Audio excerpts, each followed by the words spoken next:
Olá, meus caros. Eu vou, nessa aula, a gente vai tratar na quarta parte aqui, um período já de certa ascensão hegemônica no norte, né, no indiano, na região do planície gangética. No noroeste também a gente vai ver a entrada de novos povos vindos da região da Ásia Central. Isso faz parte daquela região do Punjab, e além da região ali das terras afegãs, o Hindu Kush, uma passagem que faz vários povos da Ásia Central que chegam e invadem aquela região noroeste, né? Isso é uma coisa constante ao longo da história indiana. Mas haverá também outras entidades na planície do Yamuna, do Ganga, do Ganges, né? E ao sul do rio Narmada, ao sul das Víndias, a gente vai ver outras realidades.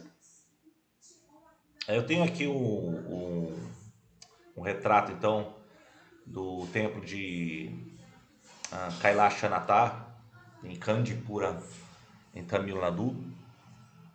E isso representa um dos aspectos, um templo dedicado a Shiva, a gente vai ver isso depois na último slide, dos Pallavas, da dinastia Pallava ali na região sudeste da Índia, né? Um templo dedicado a Shiva. Você vê a identificação até pelo Nandi, né, que é o transporte do, de Shiva, que marca então até o tempo, marca a arquitetura Tamil, a arquitetura do sul da Índia, é bastante significante, né? Isso é só para a gente iniciar as considerações. Então, na região do Ganges vai suceder depois um período de crise pós os Mauryas, a gente viu isso nas aulas anteriores, o império que vai ser o império das dinastias dos Guptas, que na verdade vai ser considerado quase que o período de ouro da história indiana. Vai ser um período de estabilidade, de certa estabilidade, você tem desde o Chandragupta, que vai remeter até os regentes dos Mauryas, né? E depois com a Samudragupta vai ter uma série de expansões que vai acabar dominando uma região desde Assam, no leste até o Indo, na bacia do Indo a oeste, e no sul até o rio Narmada. Então é considerável o império que vai se deslocar mais para a região do Ganges e em Connaught, né?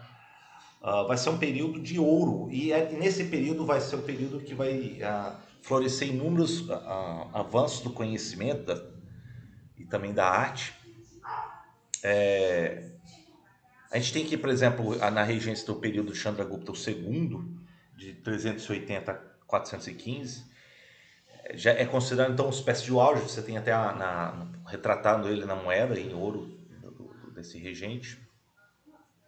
E o Chandragupta II, muitas vezes associado com um rei lendário, um rei exemplar, que vai entrar na literatura hindu, que vai ser o Vikramaditya. E o Vikramaditya, traduzindo como se fosse exemplar, o ideal como o Sol, né? O Rei Sol. Ele é um lendário rei que supostamente, muito associado a Chandragupta II, tá? Mas supostamente seria esse lendário rei, ele, além do exemplo da conduta, da justiça, ele também seria provado seu valor expulsando os Shakas ali, que foi uma dinastia vindos da Ásia Central e dominou a região noroeste da Índia durante determinado tempo. A gente viu isso na aula passada. E foi durante o seu reinado, por isso associam muito a Chandragupta, que houve lendários avanços no conhecimento nas artes, né?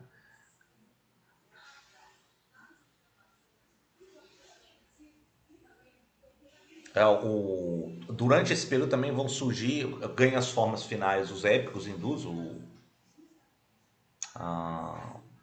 as Puranas, né, os textos já de comentários a respeito dos grandes tratados védicos.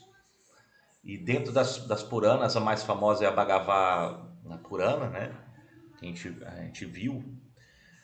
Também vai haver inúmeros outros estudos a respeito da cosmologia, da filosofia, da geografia, né, da criação do universo. entre outros. Um deles, no Bhagavad, a gente vai ver que, por exemplo, existe uma ideia já com Krishna, ele falando para o príncipe Arjuna, dizendo que o que é o mais importante, além da questão do Dharma, é a questão da devoção. E a devoção no sentido do Bhakti, que a pura devoção levará você a uma elevação espiritual.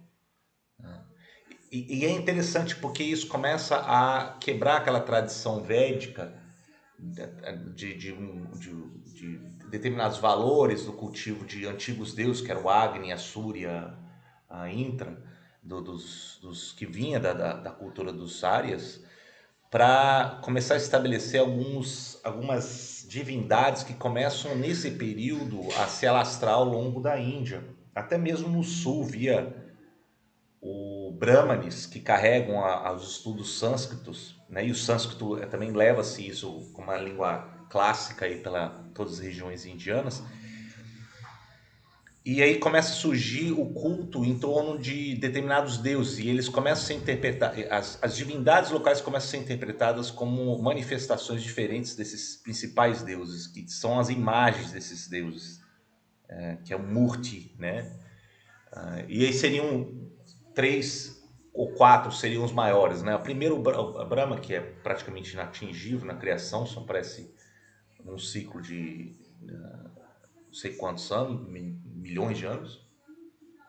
E o Vishnu, a Shiva e a Devi, né?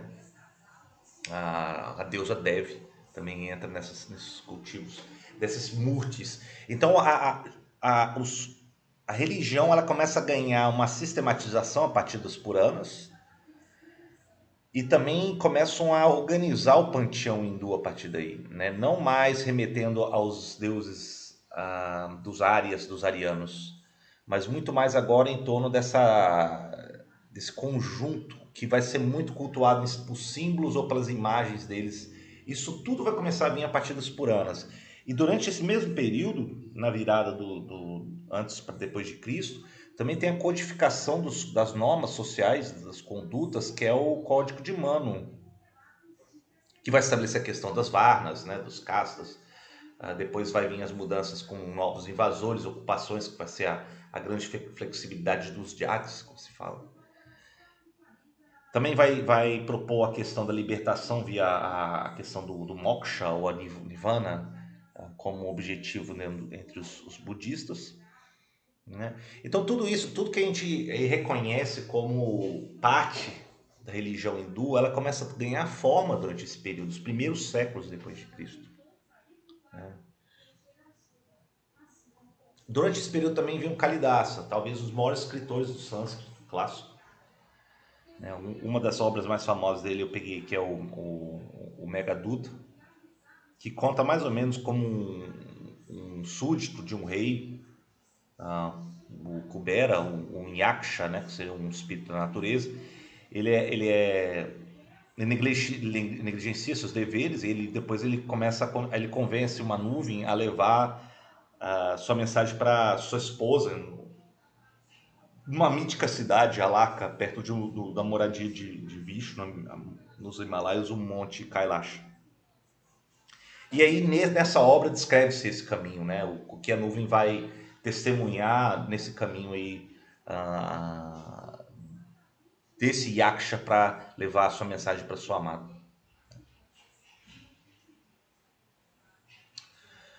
Eu peguei aqui também um tempo que vai marcar durante o período dos Guptas, que vai ser o tempo dedicado a Vishnu em Deogar, que vai ser o Dashavatara. O Dashavatara, ele tem algumas imagens, primeiras imagens claras dedicadas a Vishnu.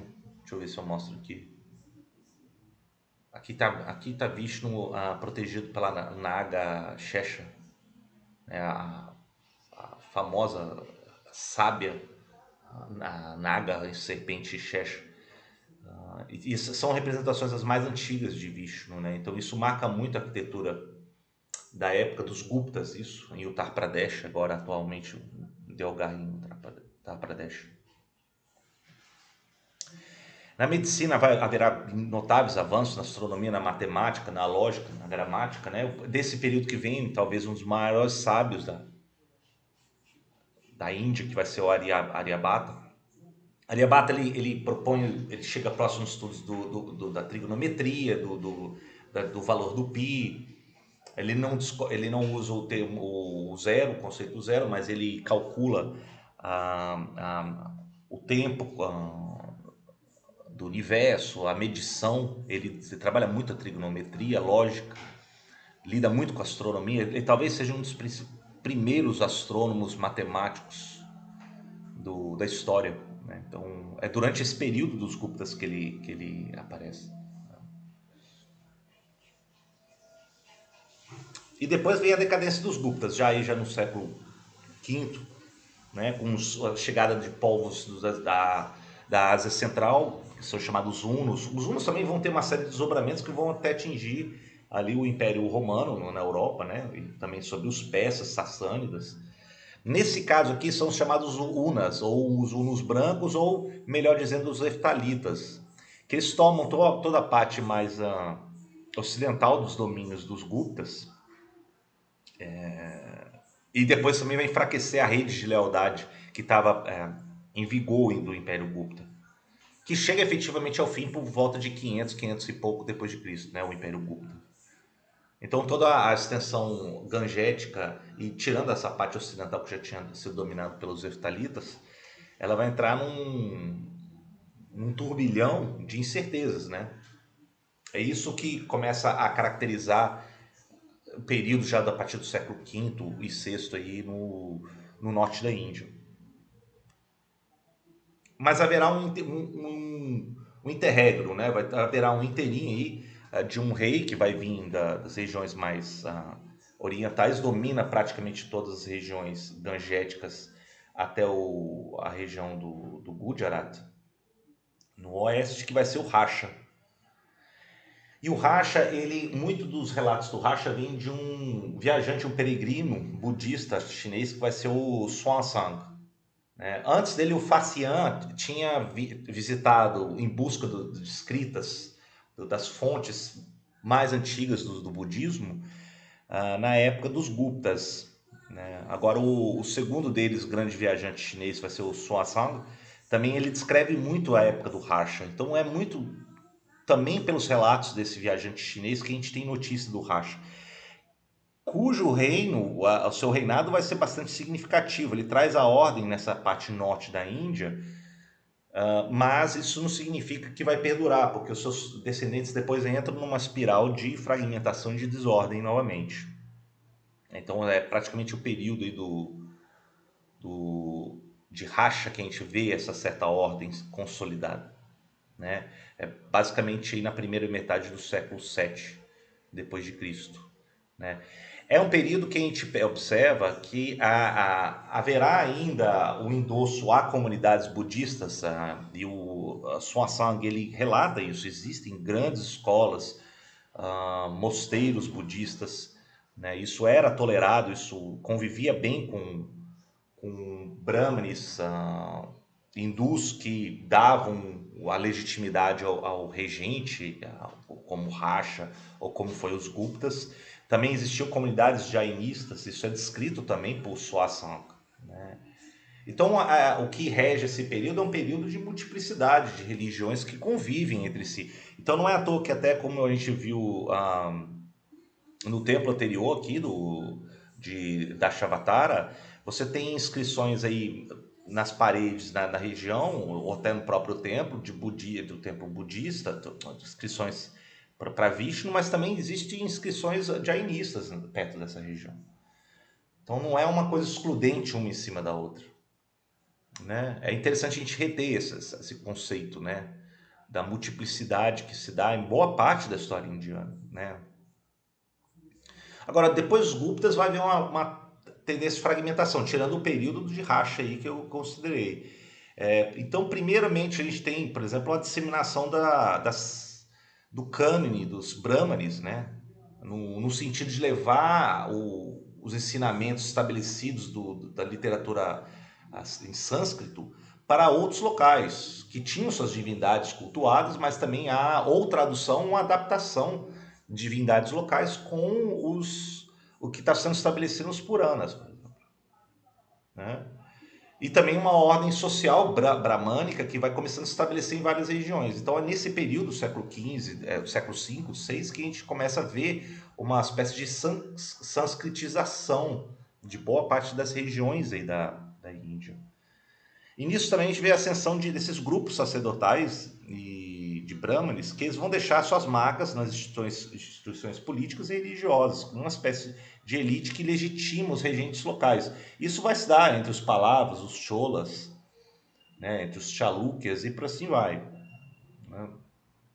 E, por último momento, a pulverização de vários reinos regionais inseridos num contexto de várias batalhas entre si. Eu estou me referindo muito mais ao que vai se dar no Planalto do Decão e o sul, né? Então, ou seja, para o sul do rio Narmada aqui para o sul. E o que a gente tem aqui é, primeiro, a ascensão de uma dinastia que veio depois dos Guptas, aqui, hinduizada, influenciada pelos Brahmanes, que vai ser os Chalukyas, né? Depois a gente vai ter os Palavas, um pouco mais ao sul, aqui a partir da capital em Kandipuram, né? E mais aqui no Cabo Comorim, mais bem no sul, os Cheras e os Pandya's, né, que a gente viu um pouco na aula passada. Os Chalukyas, eventualmente, eles vão se defrontar no século VIII com outro reino, outra dinastia, que vai ser os Rashtrakutas. A gente vai ver brevemente isso depois, posteriormente, né?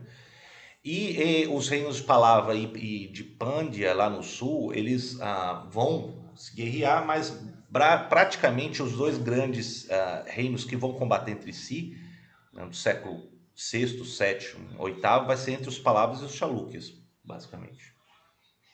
Então essa na realidade era bastante fluida. Você percebe aqui que está delineado o Império de Racha, mas depois haverá vestígios do período tardio dos Guptas, mas vão vir os Pratiharas aqui posteriormente do oeste, né?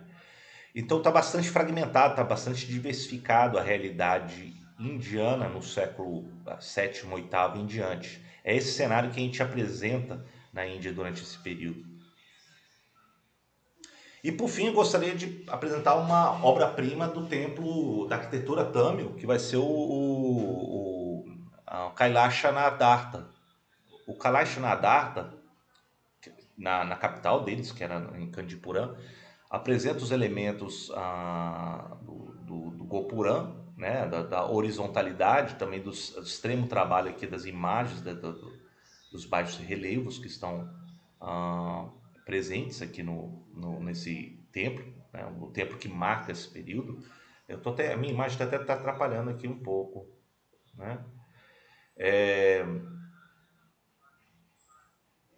E eu acredito que junto com a Mahalipuram, eu tenho aqui a imagem de Mahalipuram, cadê?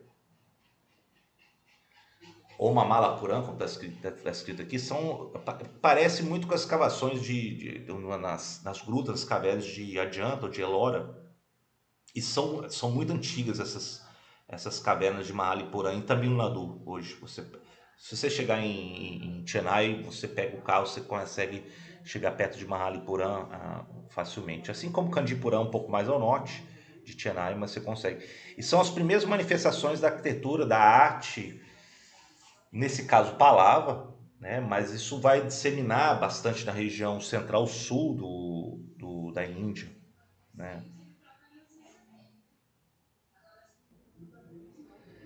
Esse templo, por exemplo, de Kailasha Nadartha, ele vai ter muitos nichos, ele vai ter uma passagem para as pessoas ambularem, né, para fazer o processo de culto. E esses nichos eles vão contar as histórias, né, dos Puranas, dos grandes feitos, dos regentes, como exemplo do que era considerado o ideal nos escritos hindus, os escritos purânicos, entre outros, né? Então era esses nichos, essas imagens, esses corredores, e também existe até tanques para a lavagem, a ablução desses visitantes peregrinos. Isso tudo faz parte de um processo de legitimar primeiro o regente e também ele se botar como exemplo de um regente endossado pela classe bramânica, né? Então, nesse caso, é um templo. Esse templo é, por exemplo, dedicado a Shiva, no reinado de Rajasimha, né? Já na segunda metade, no final do século VII. E é nesse. Com relação a Shiva, com relação a Vishnu, a gente viu o outro templo anterior, tudo isso era uma maneira de desenhar paralelos, a ecoar os feitos tanto de Shiva ou de Vishnu. E Shiva vai ser muito cultuado, bastante popular já nas regiões mais ao sul da Índia, como formas exemplares que depois o regente, como Rajasimha nesse caso, no final do século VII, ele também vai emular os exemplos de uma divindade como Shiva, né? A gente tem esses contos também presentes em Mahalipuram, dessas cavernas, os nichos presentes também eles contam. Então tudo isso eu acho que na verdade apresenta uma série de realizações, né, junto com na área da literatura, que a gente viu na aula passada, literatura Sangam. É um período que a língua literatura Tamil ela já se consolida como uma língua, ela tem, inclusive, tem muitas traduções puranas do sânscrito para o Tamil, já nesses primeiros séculos depois de Cristo, nesses reinos, como o reino dos Palavas, por exemplo. Então, a linhagem Tamil, por exemplo, e depois haverá outras línguas que vão vir, o Malayala, o Telugu, o Canarês, entre outros, que vão ter suas versões dos épicos hindus, advindos do sânscrito clássico, né? Que era ensinado pelos Brahmanes, que permeia já a boa parte da Índia, não significando que é uma imposição, haverá também centros jainistas, budistas, entre outros, boa parte da Índia, mas haverá o desenvolvimento dessas culturas, desse corpo de literatura ah, ao longo do sul e região central indiana. Então, novamente, eu estou chamando a atenção o fato de que não é uma imposição bramânica que vai varrer toda a Índia. Na verdade, ela vai vindo em ondas e ela vai se adaptando às condições locais, né? Então, na região de Orissa, por exemplo, você tinha um grande culto do rei Sol, de uma espécie de divindade Sol, uma espécie da Súria, que remete até mesmo à religião dos arianos, né, que cultuavam o Sol, a Súria. Existe um nome, templo de Jagannatha. Só que aí identificaram depois os Brahmanes começaram a identificar as características da Súria cultuado local com o Vishnu. Então isso é um processo já de trabalhar e montar o panteão hindu que vai sendo feito ao longo dos séculos. É interessante a gente reter essas informações para a gente entender por que existe tanta variedade, mas ao mesmo tempo já vindo das ideias dos Puranas, uma ideia do culto alguns deuses principais que estão no topo desse grande pirâmide de panteões, que vão ser o Vishnu, o Shiva, o Devi, e por assim vai. Então eu gostaria de parar por aqui. Próxima aula a gente vai ver já no período do século VIII, IX em diante. E a gente vai ver também como é que gradativamente o Islã começa a entrar a partir das regiões ocidentais, noroeste indiano, gradativamente vai se estabelecendo na região ali do Rio Indo, do Sindh, né? E como é que ele também vai retrabalhar nesse contexto da pluralidade de crenças, né? De línguas e culturas que a Índia se encontrava já no século VIII em diante. Tá bom? Então vejo vocês na próxima aula. Obrigado.